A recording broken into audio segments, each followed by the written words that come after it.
and welcome back to Vancouver Real Estate Podcast. I'm your host, Adam Scalina. And I'm your other host, Matt Scalina. And Matt, today we're going underground with Joseph Salazar. Joseph Salazar, director, owner of GeoScan Surface Surveys. I can't remember how I screwed that up in the interview, or he misheard me, but stay tuned the for name? that. The name. Really? There was something. Interesting name. He's got it's a name, it's a Mexican name, but he's from the UK. He's from the UK, came here for one ski season. Now he owns a company, folks. So stay tuned for that story. Yeah.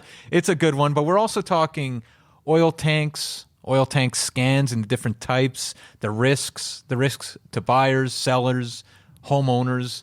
There's a lot to unpack here. This is kind of a back to basics. This feels like the old school. This feels like 2016. Vancouver But like Real Estate that Podcast. kind of information that you get the question all the time, and people don't know why they should be concerned about oil tanks, right? Exactly. And exactly. this is like the full comprehensive, this is the university level course on oil tanks in Greater Vancouver. And we thank Mr. Salazar for his time. That's we for do, sure. we do, yeah. And Matt, before we get to that, though, we have a new segment. We're sponsored. We have two sponsors. We now have two sponsors. We're sponsored by Oakland Realty. Yes. And they are providing a tip. Every week, they are going to provide our listeners with a real estate tip. Yeah. So, and this is our brokerage, and we're fairly new to Oakland, so we're very excited to be there. Yeah, we're very excited to be there. But we sent Secret away to create a jingle, and he said, "Well, what are kind of some of the characteristics?" We were of like, Oakland? let's just spitball ideas. Yeah. What does Oakland mean to you? Yeah. And modern. I said modern, cutting edge. I was like cosmopolitan, young, fresh, yeah. a new approach. And so he went away and he created this jingle. Do you have it? Can you bring it up? Yeah, this is his first jingle attempt. For the new segment. I don't know if we're going to Oakland tips. I don't know if we're going to use this, but here it is. Maybe we should have a vote. Live where you love, Oakland. There's nothing modern about that. There's nothing cutting edge about that. Like you should be on Madison Avenue, Mad Men style there. Talk about a misread. Yeah, no kidding. God. Well, anyways, we're gonna have Secret is gonna produce something every week, and no for the pressure. Oakland tip. No pressure. We're just gonna until we settle on one, yeah, right? Yeah. So, but let's get to the tip. So we got the Oakland tip this week, and interestingly enough, it's live where you love. Heard it in the jingle. And what they really mean by this is when you're buying real estate, whether it's in Vancouver or anywhere else, everybody wants the best deal.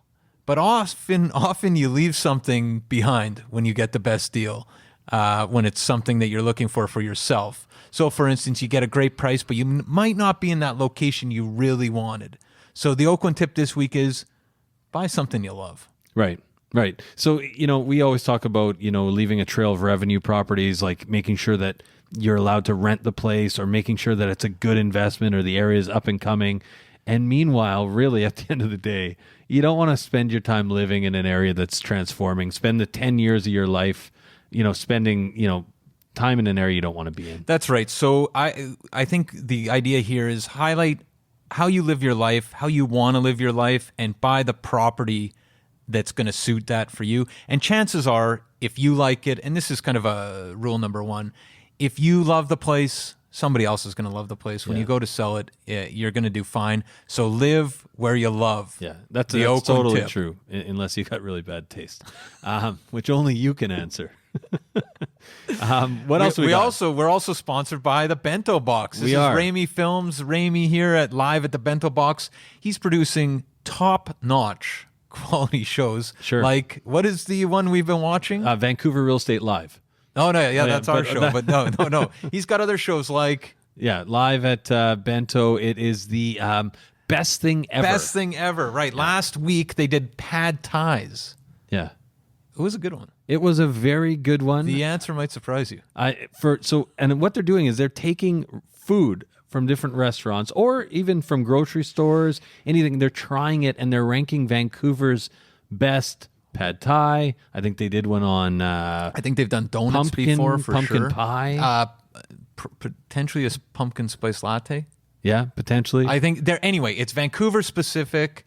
It's super. The hosts are very funny. Very It's a great show, and you'll learn something about Vancouver. So check them out at Live at the Bento Box. It's on Facebook and it's on YouTube as well. What else? We got Larry Beasley's book. Yeah, one last thing before we cut to our interview with Joseph. We've got a copy of Larry Beasley's Vancouverism to give away. It is a signed copy. It is a signed It's got a one. personal message, and we will be drawing at the end of the show. But without further ado, Matt, why don't we cut to our interview with Joseph Salazar? This is the owner of GeoScan Surface Surveys. You're not going to be disappointed with this one. Enjoy. Okay, so we're here with Joseph Salazar. How are you doing, Joseph? I'm very well. Thank you for having me. And we should say you're from GeoScan Subsurface Surveys. Subsurface surveys, but close enough. Yes. Yeah. GeoScans. Yeah, what'd you say? Some I thought it was something. It was close. It was close. I think he was insinuating it was a subpar service. But Subsurface. Subsurface. Subsurface. Yeah, no. some sort of You alliteration. misunderstood my accent. So, Joseph, can you start maybe by telling us a little bit about yourself? Absolutely. So myself moved, I don't know if you can tell, but I'm not from around here. Moved to Canada about 9 years ago to do a ski season in Whistler. And that was meant to only last 1 year. And here I am still. And moved down to Vancouver and worked in the construction industry. And then had the good fortune to join GeoScan 6 years ago. And here I am. How, just out of curiosity, how do Australians react to people from other places in the world spending their time in Whistler? Not favorably. Not favorably. They're like locals only, bro. No, we all had a good time. I live with a couple of Swedes up there. There's a good eclectic mix of people up in Nice. Whistler. It's Right not on. just Australians, but Right. I did get asked if I was Kiwi a lot. Yeah. And we were kind of talking before the show, but Salazar is is not your typical UK name. No, you're quite right. Quite a convoluted background. I was born in Vancouver, actually, to a Mexican father and an English mother, and then moved back to England at an early age, and I was raised there, and then always had the Canadian passport, and decided to come for a ski season, and here I am. And I'm actually going to go out to see my Mexican family this weekend. So, Wow.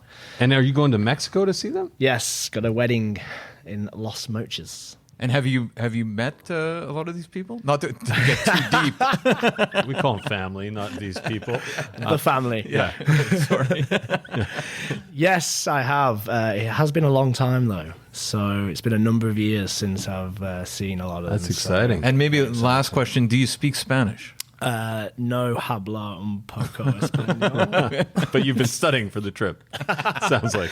I've been speaking English very loudly and slowly, and a lot of hand gestures, which I'm hoping is going to get me through the trip. Right. Maybe Joseph, can you tell us a little bit about GeoScan Subsurface Surveys? Bingo. What a guy. So the company was founded 10 years ago now by Will Meredith, who's still an owner. I'm a co-owner as well. And when I joined, there was about 6 people. So it was just Will as a one-man show in the very beginning, with a vision to be specialists in ground penetrating radar. That's one of the technologies that I'm sure we'll cover in this topic today. Right. And all the commercial applications that technology has. 2 kind of main pillars of the business were utility locating, which is kind of imaging beneath the ground and finding pipes and things like that for damage prevention purposes. And the other would have been concrete slab scanning, which is more in the construction industry on construction sites, making sure people don't hit things that are embedded within concrete structures. So damage prevention as well. And the company grew steadily to, I think I joined and there was about 6 people about 6 years ago. And now we're at 40 people spread over 2 offices in Burnaby, headquarters in Burnaby, and we have a Vancouver Island division out of Victoria. So you're operating kind of mostly in the greater Vancouver and Victoria region? That's correct. So it's like a service-based business where we have like minimum call-outs and hourly rates, and we go to sites and meet with clients and perform the service that they provide. Right, right. So a bunch of technicians in vans shooting around the Lower Mainland and the Vancouver Island, servicing our clients. Right. Interesting. So maybe we can kind of back up here and start by talking a little bit about, like, why do you need an oil tank scan? Like, can you talk about or even further back? what is oil? No, what is a tank? What is oil? No, but So millions of years ago. ferns. No, but in terms of the how you described what you guys do, how does it apply to residential real estate or residential land use? Well, fundamentally, that technology, ground penetrating radar, is one of the ideal technologies to use to image the subsurface and therefore identify oil tanks. If you imagine on a daily basis, we're going out there looking for pipes that are something like 4-inch in diameter. Well, suddenly you've got a tank that's now 4 feet in diameter. Very easy to pick out using GPR, and that's what makes itself, or what lends itself to this service so well. Right, right. And so when were houses typically, and we should maybe start by saying, and we'll obviously talk a little bit about this in the intro, but when were houses in BC on oil? So traditionally from the 1920s was when furnace oil started to replace your conventional fireplace. And all the way through to the 1970s, which was when gas came in to replace the oil. And so basically between those two dates, roughly, and then gas took it over come the 70s. And so there's kind of a 50-year period there, Yeah. in which furnaces ran on oil, Yes. and generally those oil tanks had to be refilled periodically. I'm just thinking for listeners who have no idea about Concept of what's going right. on. Yeah. So there's a tank in the yard of someone's house, Yeah. that would be refilled with oil periodically to heat the house. Why is this a problem now? Good question. So it was deemed unsightly to have a oil tank above ground. Like they do in a lot of small towns. Correct. Now you still get them, but a lot of oil tanks were then buried underneath the ground to hide them away. Right. Also, your furnace is generally in your basement, which is sort of below ground, so it puts it on a level. And then as gas came into play, these tanks were somewhat decommissioned, but there was no rules or regulations about taking them out or dealing with them, and so they were literally just left in the ground. They would have had their supply lines cut off, or whatever, maybe sand poured into them, or various other things. There was guidelines issued by municipalities at the time when they were replacing the tanks with gas, but they were generally just left in the ground, and that was considered fine in the 70s.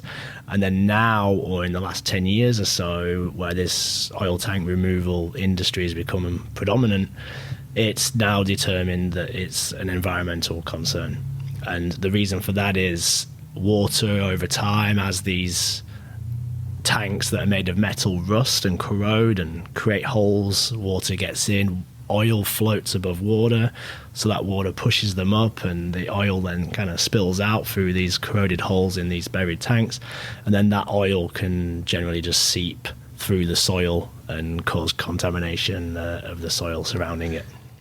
And so probably a lot of people out there are thinking, well, that's not that big of a deal. But when you think about it, and you think about contamination in the soil and the potential of it actually going all over the lot, Yes. and then also potentially into your neighbor's lots. Yes. That's where it becomes very, very That's where it expensive. becomes a very big right? deal. Yeah. And the letter of the law is that the liability lies with the owner. And that's why it's a big deal when you're buying or selling properties, because you're transferring that liability, if you will. So if you're a buyer, you want to ensure that you're not buying a problem. And if you're a seller, it's a more attractive package to be able to show people that you haven't got this sort of potential problem. Right.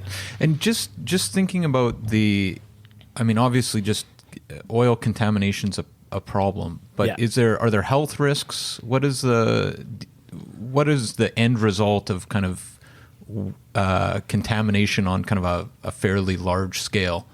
Do you guys go that far? Because I've never actually thought about that. In terms of growing no, broccoli Yeah. you. I don't know the answer to that in terms of personal health risk, but in terms of the environment, it's a big deal. And Right. there's an Environmental Standards Act out there that will tell you all sorts. And something that we advise clients, such as in a situation where we find a tank, it's not just a simple case of getting a tank removal company to come and remove it. You also want to get a independent professional environmental consultant to do the testing of your soil to see whether it's contaminated or not. And obviously they're regulated and ethical and are going to basically tell the truth. So as far as tanks in the Lower Mainland for potential home buyers out there right now, how do you mitigate the risk? So for home buyers, you want to call GeoScan. Basically take a survey of the property. I mean, initially for free, you can call the municipality, you can call the fire department, you can see if they've got any records. If a tank was taken out recently, they should have got a permit for that, and therefore there'll be some sort of record. So there's no harm in checking first and seeing what's out there, what's already been done. If there isn't any records, and remember it wasn't law back in the 70s when these things were being decommissioned to record, so there's no way of accurately telling which properties have oil tanks or not. You then want to conduct a survey. Now, tank removal companies that make their money by removing tanks, they will conduct surveys, often for free or for a small amount, but that will generally just entail using a metal detector, something that you guys could go and get from Home Depot for a few $100s or whatever it may be. And that's just one sort of technology used to find oil tanks, whereas GeoScan would employ 3 different types. Can we talk a little bit about the technology? Because I think that's the thing, right? Is you think about the metal detectors, there's a lot of limits on where you can scan, right? Correct, yeah. Because the one thing that I think we should highlight is the fact that what was the structure that was on the lot, you know, maybe in the 1930s, 1940s, potentially has changed over time, right? Absolutely. It's been rebuilt, or there's been an addition, there's been a parking pad put in the backyard. There's a deck now over top of where potentially there would have been a tank at one time. So how do you guys get past those restrictions or limitations? Yeah, great question. So, of course, the industry has been going 10 years or so now. So, in theory, all the easy ones, if you will, have been found. And don't get me wrong, if there's a tank buried in the middle of an open field with nothing around it, a metal detector should, in theory, find it, right? Because then it's the only metal in the area. So the metal detector is going to go off when it's over that tank. But now let's envision a situation where that tank's, had a carport built on top of it with concrete, and within that concrete is a steel rebar or mesh, or there's fencing nearby, there's a wooden deck there, all things with metal in them, nails in the deck, for example, fence, metal. That's going to detract from that signal and sort of confuse the metal detector, and basically becomes more of a convoluted survey, if you will. So we still use metal detectors. They are handy. They're good to determine whether an anomaly found under the ground is metallic or not. But the best technology, ground penetrating radar, is a geophysical technique that uses radar impulses that go into the ground, and basically when there's a change in density or material type within the substructure, it will cause a reflection, and that produces data that the technician can interpret on site live. So it effectively works like an ultrasound of the ground, and it's not affected by those sort of concrete pads with the metal inside it. They can see through that and identify a tank buried beneath. So they'll be able to actually visually see on site somewhat. the outlines of solid materials below the ground, basically. So it'll be able to see the difference between the soil and then the metal. The soil and the metal. And then it'll pick up a plan view of that, like the outline shape of that tank, and the depth that tank's buried at. So with the guys who come out with the metal detectors, there's something that goes with the report that basically says, right, we have. It's not my fault. Yeah, we kind of think this is the way it is. Yeah. We're definitely not sure. You can't come after us for any liability or anything else. In terms of what you guys do with the technology you use, is it somewhat more certain in terms of, okay, there's no tank on this lot? It is the most conclusive method out there. However, nothing is guaranteed. Right. And that is the case amongst all technologies. They have limitations, they have capabilities. There's also things like access issues, such as if a car is parked in the way, you can't be able to scan that area because you need to be able to drag the antenna of the GPR unit over the ground, and it's got to be flush with the surface. So you just imagine if a tank's buried perfectly underneath the car, you're not going to be able to see it. Right. So if someone's guaranteeing that their results, they're lying. You literally cannot guarantee it. The only way to guarantee things is by digging everything up. Right. But using GeoScan and using ground penetrating radar is the most conclusive way of determining whether there's a tank on the property or not. Now, the thing that strikes me is we've got these years of 1920s to the 1970s. If you're outside of these windows, should you still be scanned? Yes, what you want to do is look back at the history of the property. Just because the building that's there now was built 10 years ago doesn't mean there wasn't an older building on that site more than 10 years ago. And of course there could have been an oil tank associated with the heating of that building, and when they now built the new building doesn't necessarily mean that they removed that tank, or it could still be there on the property. And there's been some instances where we've found two buried oil tanks that must have been part of two different systems to heat two different buildings, but both tanks buried on the same property. That actually happens more than people think, right? I think so, yeah. You find two tanks on the property, and I think a lot of people think that if they've excavated the lot for a new build, they would have found a tank, but not necessarily, right? Depending on where the house was built on the lot. Yeah, so if they've dug the foundation down and there's a tank there, then obviously they would have removed it. But if they just happen to not build the foundations in that specific location, they may not have come across a buried tank for sure. So it's what has been built on that potentially new house is lot in the past is the kind of key to consider. For sure. Yeah. So there's potentially some homeowners out there right now that, maybe didn't get a scan, maybe didn't know to get a scan, maybe got the metal detector scan. We've talked about what home buyers should do. Should homeowners just put their head in the sand? Like this is a scary thing. What would you suggest? For sure, I'd suggest getting a survey done of your property to know the facts. Like, we are a private survey company working on behalf of the paying client, so we don't report our findings to anybody else other than the clients. We'll come and provide an unbiased survey, flat fee, and give that report to the homeowner, and then they can come up with a strategy as to what they want to do with what they find there. And should be like thinking about costs, like maybe what's to be expected with costs, and then also not to scare anybody, but what are some?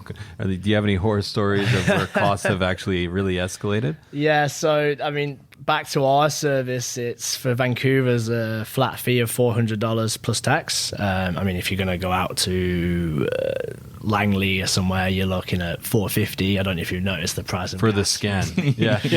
But for the scan, that's the sort of price you're looking at. Flat fee, unbiased survey of the property to determine whether there's a tank there or not. Now, if there is a tank and it's what I would call conveniently located, accessible, and a pretty straightforward removal process for a tank removal company, then you're probably looking at $3,000 to $5,000 or something in that ballpark. It's not my line of business, so don't quote me on that. And you guys don't do that. You find the tank, but that's We either find or we don't, and we just report our findings in a professional written report, and we give that report to the client. So that report, if there is a tank, that can be used and passed on to a reputable, hopefully, tank removal company to get a quote from, or you can get various quotes from different companies.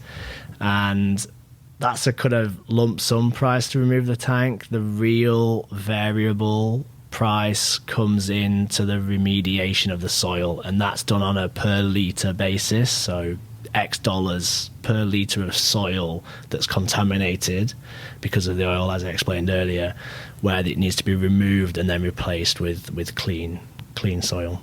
Right. So that's can where expand. it can. And Yeah. we were talking before we went on air about there was like a West Van house that ended up being like almost like $250,000. gravity's not your friend on the slopes. No, and exactly, it depends on the soil makeup of the ground. And I know the example you're talking about there, it looks like they had an Olympic-sized swimming pool built in the back garden, but it actually wasn't. It was removing soil for Contaminated remediation soil. purposes. Yeah. And if neighbors get involved, and I'm just thinking like if the contamination goes across your neighbor's lot and then somewhere under a structure, like, I mean, you can just need to imagine shore how that structure. shoring It material. can escalate. Yeah. Absolutely, yeah, and so you can imagine how costs can creep up very For quickly. sure. And there's been examples. I mean, you can Google it, but there's been examples in Nanaimo recently and Saanich, I believe, a couple of years ago, where previous homeowners were contacted. I think once it gets to the courts, it can kind of end up going any which way, and quite often now they're going back to previous homeowners who may have even sold the property 10, 20 years ago, reaching out to them to then say, hey, you owe a percentage of this remediation cost. So if it's $100,000 and they split it between 3 people, everybody owes $33,000 each, and you might have thought the house was long gone in a distant memory, and then someone knocks at your door, which is quite a scary concept, really. Right. And so a couple things I want to cover. So one is, are there any tips for homeowners, like what to look for on site? Like Absolutely, if you see a valve or something inside of the house? So there's 3 sort of attributes that you can identify that would insinuate the existence of a oil tank heating system on the property. One would be the fill pipe, the fill cap.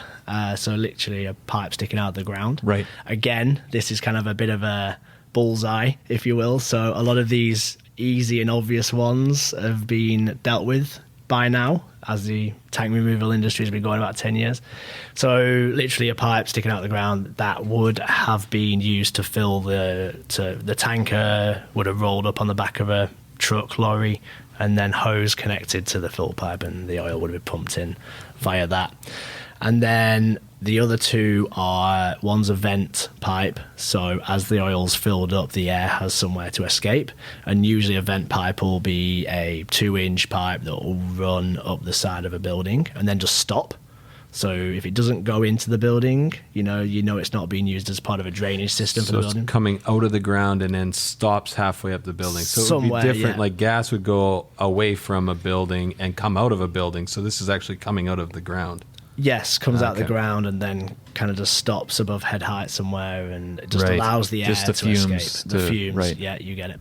And then the third indicator would be in the basement or the furnace room, where you can often see 2 small copper pipes. They would be the supply lines that would have gone to the furnace, that would have supplied the oil to the furnace. And if the tank's been decommissioned, it would usually they'd be cut off or crimped at the ends. Yep. Sometimes they're removed, and an indicator of them being removed previously is if the concrete's been patched over. You can sort of see the outline of a new patch of concrete that would have been, as the lines were pulled up, the concrete would have been patched over. So that's an indicator as to a previously existing system. Wow. Do you see this ever going away? Like what's in terms of timelines? And are you guys scanning your way out of a business? Well, that's a great question. And different framing, but Yeah. equally compelling? yeah, there's a couple of answers there. I mean, yes, as time goes on, more and more tanks will be found, and there's obviously only a certain amount out there, so you are depleting that stock that's existing. But just because the odds reduce doesn't mean that there isn't still a chance of having an oil tank on your property. So in our sense of surveying, no, because people should still, and it is due diligence and best practice to confirm whether you've got a tank there or not. But if it's going from sort of a 3-to-1 ratio of finding one tank every 3 properties you survey to a 6-to-1 ratio or something, then again, there's still that chance. What's the ratio right now? Not maybe question. an exact, but just in your guys' kind of day to day. I feel like it's 6 to 8 to 1, Yeah. something like that right now. Yeah. I think when I first started 6 years ago or something, it was more like a 4 to 1 sort of deal. So it's definitely You're going finding down. tanks. You're Oh finding yeah, tanks, they're and- still there for sure. Yeah, Yeah. 100%. And it's all over the low mainland. There's no real sort of hot spots. We find a nice spread everywhere. Yeah. And so I just wanted, just for our listeners and understanding, because I do think like you guys are kind of the would be like the gold standard.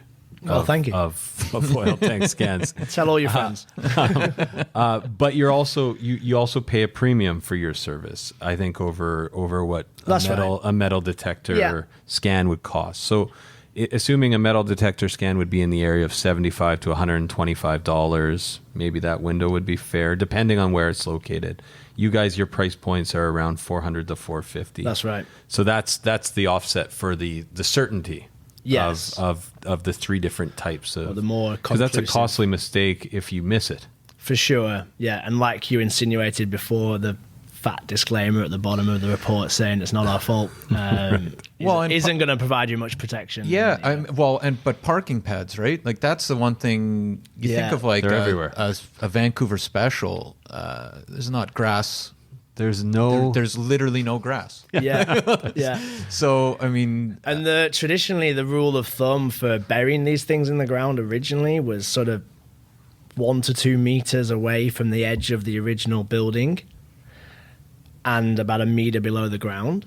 Whereas now people have built extensions, additions, solariums, kitchens, you name it, and built out. And of course, unless you're building or digging for foundations, if you're just laying concrete on top of the earth, then the oil tank is still there. And Right. and we've found that a lot is beneath existing additions that were added after the 70s or whenever.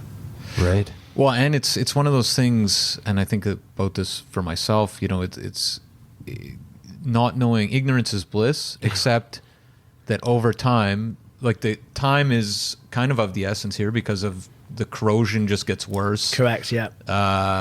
With the climate we're in and the amount of water flowing through the soil, the potential damage gets worse. And sometimes when they were decommissioned, like the oil would have been taken out. Fingers crossed. I mean, no certainty there. It may not have been, but had it been taken out, and they advised that they put sand into the tank to soak up any remains, and had all that been done properly, then likely there's no soil contamination associated with the tank there. So you may just get away with a straightforward lump sum removal cost, but then if it hasn't been dealt with properly. Back then, there was a lot of oil left in there. That's when your problems occur. Like there were people that had like a full tank of oil left, or pretty close, right? That just said, "Okay, we're moving the gas." Sure. and it was just like, I mean, keep in mind that was probably at a time. It was that was at a time when then. you were throwing a You bag mean of it wasn't- McDonald's out of your window. on the It wasn't highway, $1.60 a liter. Then. Yeah, exactly. Well, we have this segment called the 5-Wire. I don't know. Is there anything else? I think that was a pretty extensive conversation here. We went deep. Can you stick around for that? What's that? This Sorry? segment called the 5-Wire. And Joseph, we should say you've never heard our show, so welcome. Thank you. To the Vancouver Real Estate Podcast. It's a segment called 5-Wire, 5 quick questions about Vancouver. Okay. Yeah. Let's do it. Question number 1: what is your favorite neighborhood in Vancouver? Mount Pleasant. Nice. Oh, I feel like I've just done the dirty there because I recently moved to Commercial Drive from Main Street. I was at Main and 15th. But I love that area, man. That was really good. But I do love Commercial too. You're my second favourite Commercial. Some offense. What's your favorite bar or restaurant? Charlatan on Commercial Drive. Charlatan on Commercial Drive. Shout out to Jesse, the owner. Nice guy. Yeah. Nice. What is one piece of advice that you'd give your 18-year-old self? Oh, my. Don't do that Halloween costume that you did. Oh, the photo's going to resurface? You're running for office? Yeah. Not anymore. Not anymore. In light of the recent news. Yeah, political career is over. God, I'm thinking. What is one book that you'd recommend all of our listeners read? The Alchemist. Yeah. Have you heard it? I've heard of it. It's never the read meaning of life, man. Really? It's all there. Yeah, it's good. The Alchemist. Wow. Shantaram is another one, based out of, he was an Australian guy in India, and just what he did, which was very interesting. I won't give anything away. But again, another meaning of life one. I'm going deep on these books. Yeah, no I've kidding. always thought of The Yeah. Alchemist as like a rite of passage on the road type book. Who's Yeah, who's a the little bit. author? Is it a bit Who's of a- the author? Don't know. You'd have to Google that, I'm afraid. Yeah. Zen and the Art of Motorcycle Maintenance?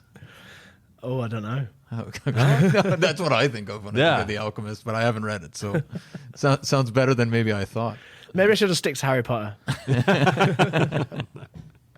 And final question, Matt. Is there something you've bought in the last year or two for under $1,000 that has changed your life, or at least made it a lot better? You're going to hate me. Yeah. Blundstones. Oh, nice. Oh, yeah.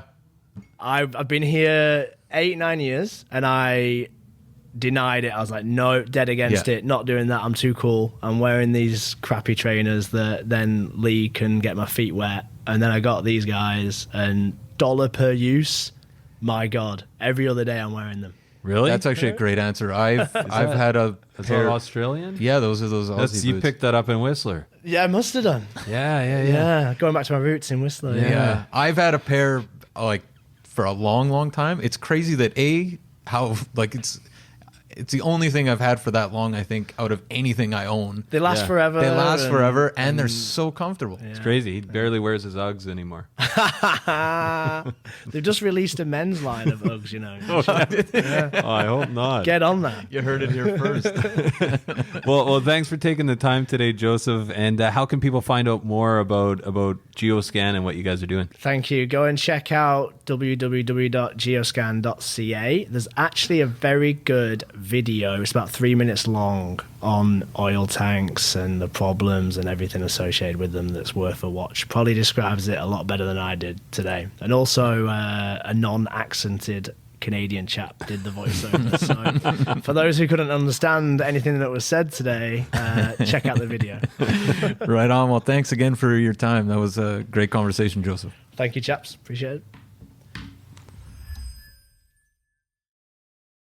So there you have it, folks. Our discussion with Joseph Salazar, director and owner of GeoScan Surface Surveys. Really enjoyed that conversation with Joseph, and interesting. He was an interesting guy, and that was an interesting conversation. I It very was. much enjoyed that. I'm enjoying the back to basics. I like that the back to episode we basics. learned how to ollie. It was Oh, interesting where you went with that. no No, I stick was, handle, Yeah, I was thinking more, saucer pass. saucer pass. Oh man, we cannot cover hockey on this show No. today. No. With in light Too of political. Too yeah, political. it is. It's Too- highly politicized. It's the third rail of Canadian politics. It is just like you were the third line of House League. Just kidding. That's why I didn't want to go there.